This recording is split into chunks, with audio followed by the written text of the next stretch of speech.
I've been an outdoor survivalist for over 10 years. I've spent nights in the desert, jungles, and even frozen tundras.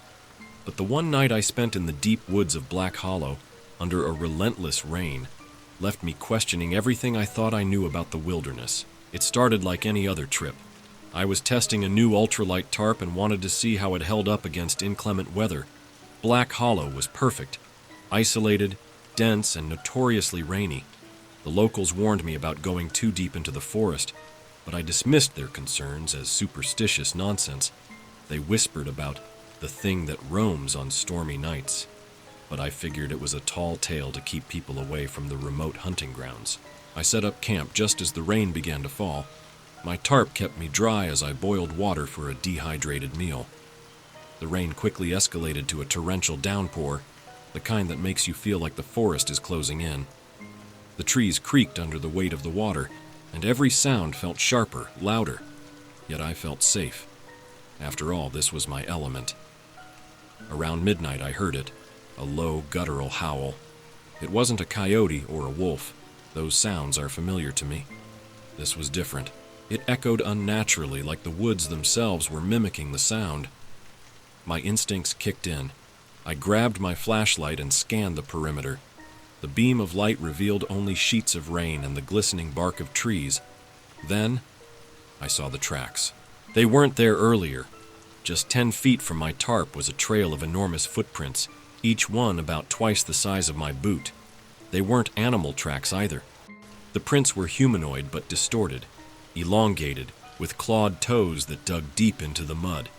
They circled my camp as though something had been pacing around me. I told myself it had to be a prank, maybe some hunter with oversized boots. But deep down, I knew that didn't make sense. No one else was supposed to be out here, especially in this weather. My heart pounded as I crawled back under my tarp, knife in hand. I stayed awake, straining to hear anything over the drumming rain. The howl came again, closer this time. It was followed by a series of clicking noises, like wet stones being struck together. The sound seemed to circle me, weaving in and out of the rain's rhythm. Every hair on my body stood on end. Then, something tugged on the tarp. It was gentle at first, almost cautious. I froze, holding my breath. Another tug, this one harder, more insistent. I yelled, hoping to scare off whatever it was. The tugging stopped.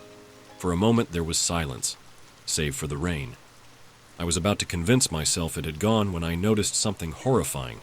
A shadowy figure just at the edge of my camp, standing unnaturally still.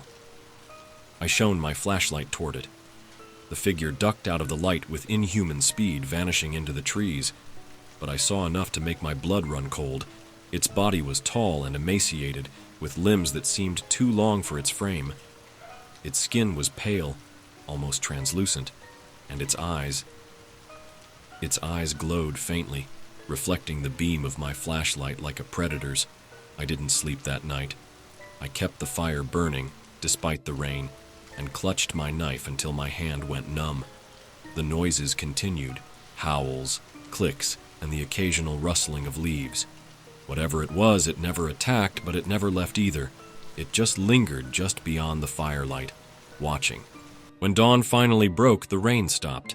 I packed up as quickly as I could and started the hike back. The forest felt different in the daylight, calmer, quieter, but the footprints were still there, deeper and more chaotic, as if the thing had danced around my camp all night. I made it out of Black Hollow, but I've never gone back.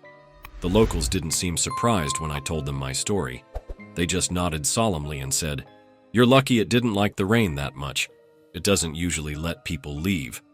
To this day, I don't know what I encountered that night. Maybe it was some unknown predator. Maybe it was something worse. All I know is that Black Hollow isn't just a forest. It's something alive, something ancient, and it's watching.